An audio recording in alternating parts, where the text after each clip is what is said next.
This is What If Naruto Was a Hollow, Part 3. Last time we left off with Naruto mercilessly killing most of Team 7. He left an exception with Sasuke so that he could use him to achieve his goals even faster and make it more or less just easier for himself. So without further ado, let's get into this part. Now, Sasuke, Zabuza, and Haku are purely loyal. It's started off as fear, but now they've seen and grown to respect Naruto. Now, does Naruto respect them? Not really. He uses them as pawns. He doesn't really give a damn about anyone here. He's going to achieve his goals, and that's that. He doesn't want anything else. He doesn't care if people respect him out of pure admiration or if they respect him out of fear. He doesn't care. He actually prefers it fear. He likes the fear. He feeds off the fear. He loves the hatred they give off. He becomes satisfied. So, of course, he's going to take these three, and more or less that's when he begins to actually go and attack the land of lightning. Now he's going to start it off by breaching the walls, which won't be any bit difficult for him at all. He can just vanish. By that I mean he's so fast no one can even register his speed. He's suddenly behind the walls. As he's behind the walls, he slits two of the guards' throats, allowing the other three to come in. He tells them to go in and to cause distraction. Now Sasuke's at least grown in power by quite a bit significantly. He's trained with Zabuza and Haku growing. He's actually up to the Tomoe Sharingan. Now, all three of them are used as distractions and they're taking out multiple people. The guards are suddenly very in a rush. They can't register what's going on. They know they're under attack, but they can't keep up with it. Suddenly, Sasuke's in trouble. Now, Naruto doesn't care about Sasuke. But of course, this is perfectly what he wanted it for. He was using Sasuke, or anyone, as bait. About 30 shinobi are all surrounding Sasuke. It seems Sasuke's going to be killed. Naruto comes in. In one slice, 10 of their heads are chopped off clean. And another, just one pierce, 5 of them have been stabbed straight through the chest. Then Naruto just completely obliterates them with one wave of the hand. The rest of them are all chopped completely in half. Sasuke's astonished. He thought he was powerful before, but this is a whole different level. How much is he holding back? Naruto just smirks. Yeah, these weaklings are nothing. I knew it'd be easy. And that's suddenly when Naruto's, more or less, hears a big boom. And that big boom is a battle clash happening. That is, of course, Zabuza and Haku versus Killer Bee. Now, Naruto, of course, thinking about this, he tells Sasuke to just follow along and go and meet up with the rest while he takes care of Killer Bee. So he appears in front of Killer Bee, actually intercepting one of the blows that would actually do permanent damage towards Zabuza. He slices off one of the tentacles that he's using. This actually forces Killer Bee to actually go into his tailed beast form. You're a strong opponent, Killer Bee would say. Naruto just looks up. Pure insolence, pure weakness.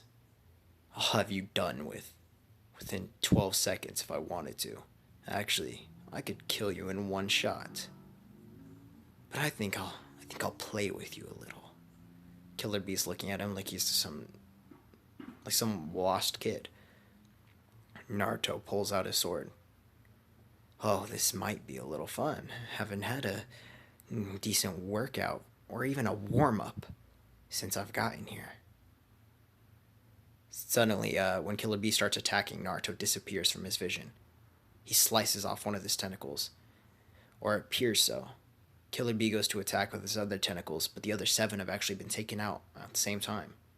Huh? He took out all of my tentacles? How is this? What?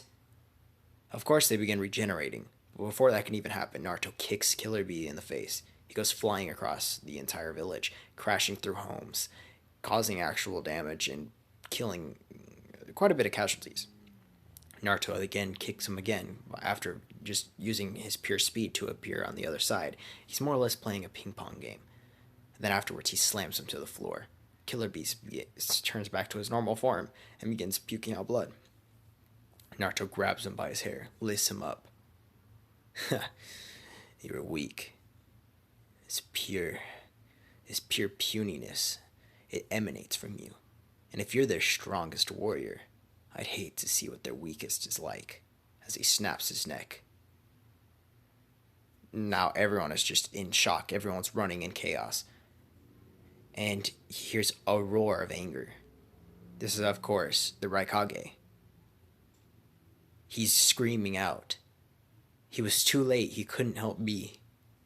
He rushes forward and he lands a pure blow against Naruto's face. Naruto just tanks it, and then grabs him by his throat. Oh, was this a friend of yours? That's cool. It's cool that you actually had friends. Here, let me send you back with him, as he mercilessly breaks his neck with one hand. As the snap falls, everyone is just in pure and utter shock. Naruto tells the others to take out all the shinobi quickly. So he continues on, mercilessly clearing through all of the shinobi that are left. And now it's just citizens. Naruto makes one thing clear. He gets up and he says, "This is no longer the Lightning Village, or the Cloud Village, my bad. This is no longer the Cloud Village. You see, I'm going to take down every single village by my hand. If you would like to join me and have any actual experience, I may accept you. We'll train. We'll stay here for 5 days. After 5 days is up, we're done. We'll leave. But we will destroy every village, and I will propose a new hierarchy out here. I will change the shinobi world. And if you have a problem with that, come and try to kill me. But I promise you, you won't make it out alive." So of course after that, next 5 days, they end up training a few people. By training, they use people who were in I assume they have Genin schools and all that. People like that, they are trained to a different extent, and they're trained much more so that they can actually help out. So Naruto took 3 extremely good prospects, which could be seen as prodigies, with him. Now, I'm not going to give them names because they're not worthy enough to have names. They're just there. Now, Naruto, of course, is going to map out his next village that he wants to go and attack. This is going to be where the old man is. Now, that guy, I forgot his name. I don't really have any interest in remembering it. The one who can actually use the gravitational shit. He's going to end up going there. And of course, when he gets there, he's going to use all of them as the same tactics almost exactly. The only difference is he's going to just straight up bulldozer through in there. He pulls back his arm and slams his fist into the wall, shattering it, actually causing the debris to cause a bunch of dust. And then the other 7 people that he has there, they rush in and begin slaughtering everyone. They leave the citizens, but they take out every guard. Naruto is suddenly behind the old man. The old man is pretty fast for his age. Naruto grabs him by the back of his neck and slams him to the floor. This is when his daughter or niece or something comes up and tries to stop him.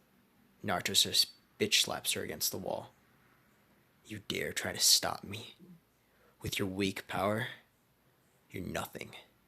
As the guy, the buff, beefy guy, comes up to try to stop him as well, he grabs Naruto's wrist, trying to more or less flip him over in a martial arts fashion.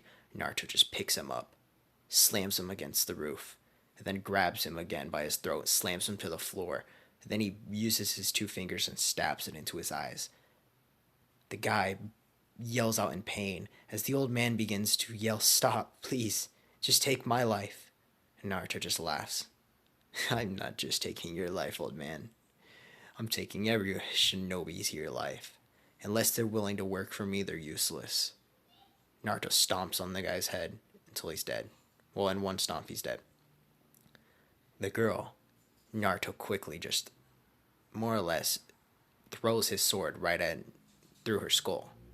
Then he runs over. Well, not even runs. He just vanishes over there, grabs his sword, pulls it back, and he slices off the old man's head in one clean shot. That's the fall of that village as well. He does the same announcement, but more or less accumulating a few more good prodigy members each and every single time to expand it and make it faster and faster. The next one is where the next Kage is Mei. He goes there. And as he goes into this one, this is where Pain, I believe, was. Correct? Even if so, this is going to be a little more interesting. Naruto enters into the village. As he enters into this village, he just completely cut down anyone in front of him. They tried hitting him.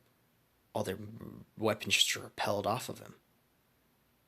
And in his second flat, 20 guards were just killed. And Naruto's skills are becoming more refined. He's getting better and better at killing. Not only he was used to killing hollows, he was used to killing these big beasts. So it was hard for him to just get down and precise and kill a human-sized creature. But now he can do it without hesitation, without any sort of... He never had remorse beforehand, but it was more so that he just couldn't get it done as fast. So now Naruto has killed all of them. And Pain appears in front of him. I don't know who you are. Wait, this chakra. Are you the Nine-Tails brat? Yeah, I guess I was known as that once. Got a problem with that? You just made my work easier for me, boy. You see, I was here. I was here too. Well, you see, I was preparing to actually come and get you. Oh, really? I didn't even know who you are. I don't know who you are, and I don't care to know who you are. All I care is to tell you that you're going to die today. Pain just says, "Is that so?" As he rushes forward with four of the paths of pain. Before he can even do anything, they're all sliced in half. The two remaining paths of pain are impaled by Naruto's hands. He throws them into the air, and then he incinerates them with one just kind of, it's a Zero. He throws a Zero, and it's just completely annihilates them. Now Naruto, he can sense this. He can sense the real pain. So what does he do? He just does another Zero right where the pain is. Both Pain and Konan are incinerated. Everyone's in shock. Everyone's running around in fear rampantly. That's when Mei comes in. But instead of Mei fighting Naruto like you would expect, she was already killed off. She was killed off by three of the prodigy children. By not just them. She's very strong, but they were using him as a distraction. And then Zobs actually came up from behind, and then he stabbed her. And then as she was actually tanking the stab, Haku came in, used the ice mirrors, and everyone jumped out, and he used the onslaught of speed just to annihilate her, and she ended up dying. So they do the same exact thing once again. They grab the 3 or 4 prodigies of the group, and they end up going towards the Sand Village. Now that's where I'm going to end it off. Thank you guys for watching. If you guys enjoyed this part, make sure to like, subscribe, turn on post notifications. Next part, you'll have to see what happens.